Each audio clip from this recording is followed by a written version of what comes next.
On a défini exponentielle, cosinus et sinus précédemment à l'aide de séries entières, de rayons de convergence plus infini. On a démontré la régularité de ces fonctions. On a calculé les dérivés. On a montré que c'était pair et impair, que cosinus et sinus étaient respectivement pair et impair. On a déduit des formules de linéarité, de passage au conjugué, de bornitude.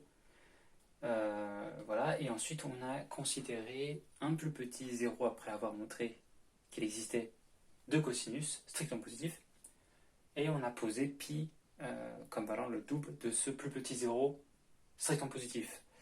Et donc maintenant l'idée serait de voir si cette définition de pi est bien cohérente avec celle que l'on a usuellement. Donc j'ai pour ceci toute une suite de propriétés que l'on va démontrer. D'abord, cosinus de pi sur 2, bah, ça vaut cosinus de m par définition de pi. Et par définition de m, cosinus de m vaut 0, puisque c'est le plus petit 0. Donc cosinus de pi sur 2 vaut 0. D'accord. Maintenant, pour sinus de pi sur 2. Bon.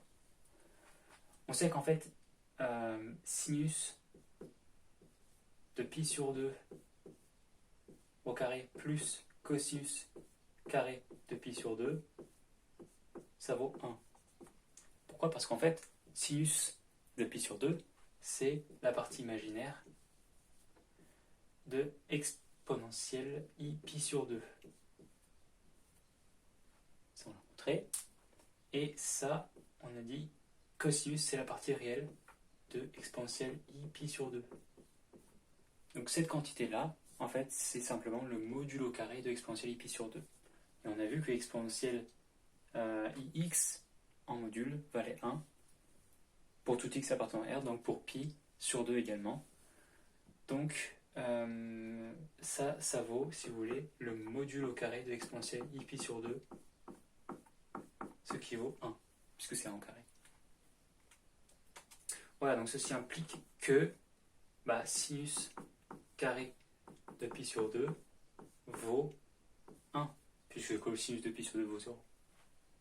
Donc le sinus de pi sur 2 vaut plus ou moins 1. L'idée serait de savoir si ça vaut plus 1 ou moins 1. Bon, en fait, on sait que sinus prime vaut cosinus.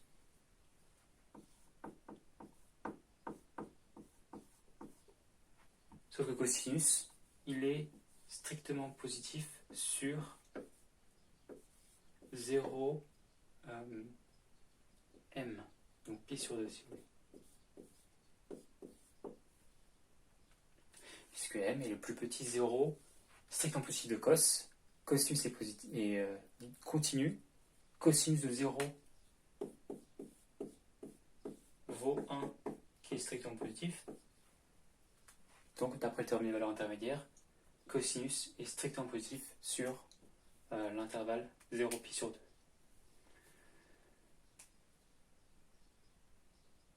2. Voilà. Donc sinus prime strictement positif, ça veut dire que sinus est strictement croissante sur 0 pi sur 2. Et on a sinus de 0 qui vaut 0. Donc, obligatoirement, sinus de pi sur 2 ne peut valoir que 1. Ne peut pas valoir moins 1 par stricte croissance, continuité. Par stricte croissance et par continuité. Donc voilà, donc sinus de pi sur 2 vaut 1, on l'a montré.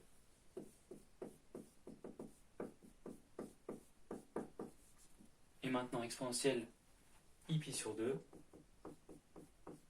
ça c'est cosinus pi sur 2 plus i sinus pi sur 2, ce qui vaut i, d'après ce qui précède. Très bien, donc maintenant on va pouvoir passer aux 2i. Cosinus pi égale moins 1, sinus pi égale 0, exponentielle i pi égale moins 1. Alors cosinus pi,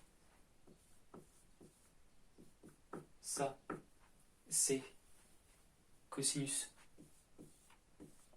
Oui, donc en fait, maintenant que l'on a les valeurs de cosinus en pi sur 2, en sinus en pi sur 2, on va pouvoir définir donc des cas particuliers de ces formules de linéarité, comme par exemple cosinus de z plus pi sur 2. Ça va valoir quoi? Ça va valoir cosinus de z, cosinus de pi sur 2, ça fait 0, moins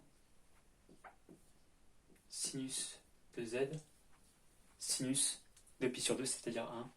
Donc par exemple, on a cette formule-là, cosinus de z plus pi sur 2 égale moins sinus z.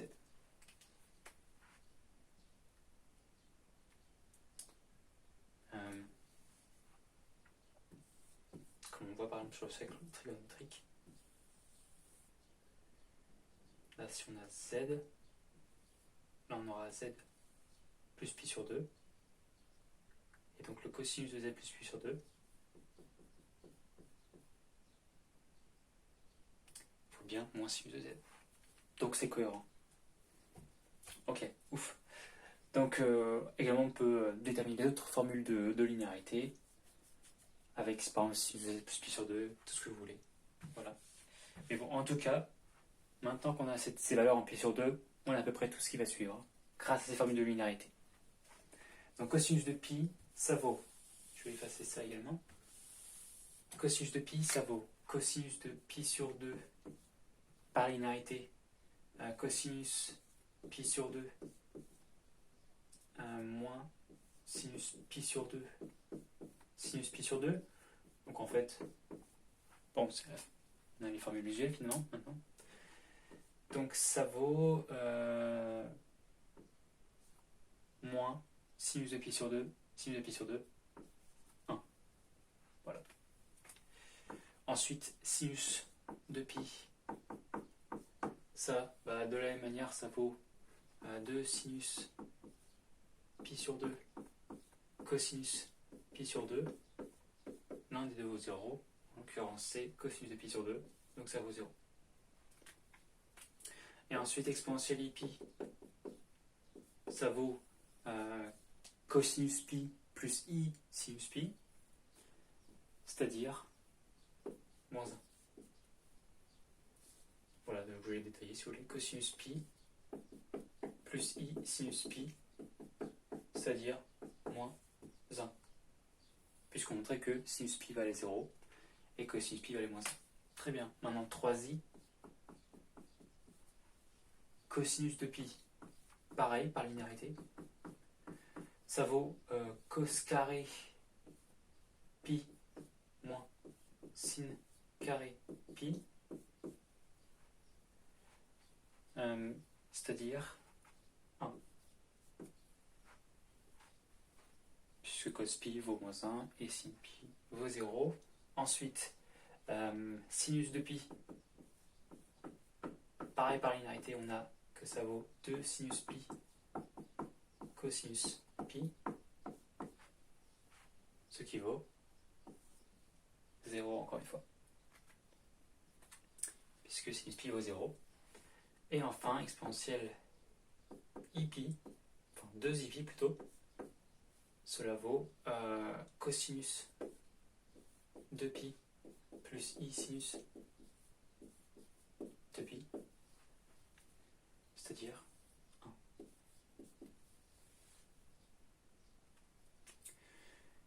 Donc on a maintenant 3i, maintenant 4.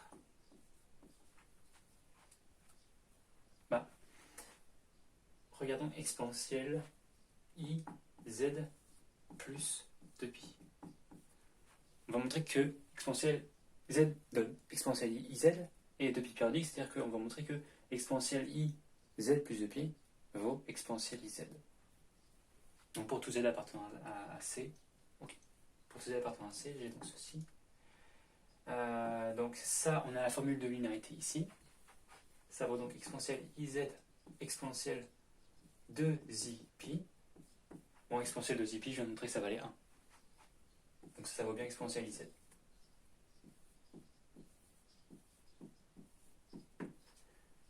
Donc, cette première fonction est bien de pi périodique. Ensuite, je vais mettre le pour tout z à la fin. Ok, maintenant, cosinus de z plus de pi. Encore une fois, regardons par la linéarité ce que cela donne. Cela donne cosinus de z, cosinus de pi, moins sinus z, sinus de pi. Cosinus de pi, ça vaut 1, donc ça fait cosinus z. Ensuite, sinus de pi, ça vaut 0, donc ça fait cosinus z. Donc, cosinus est bien 2 pi périodique.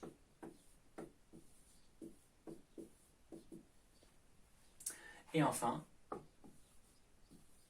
plus que le sinus, on a sinus de z plus 2 pi, qui vaut donc sinus z cosinus de pi plus cosinus z sinus de pi. Cosinus de pi, ça vaut 1, donc ça fait sinus z. Et enfin, sinus de pi, ça vaut 0, donc j'ai bien sinus z. Donc, ces trois fonctions-là sont de pi périodiques. Donc, la définition de pi que l'on a donnée est pour l'instant plutôt cohérente avec celle que l'on a usuelle.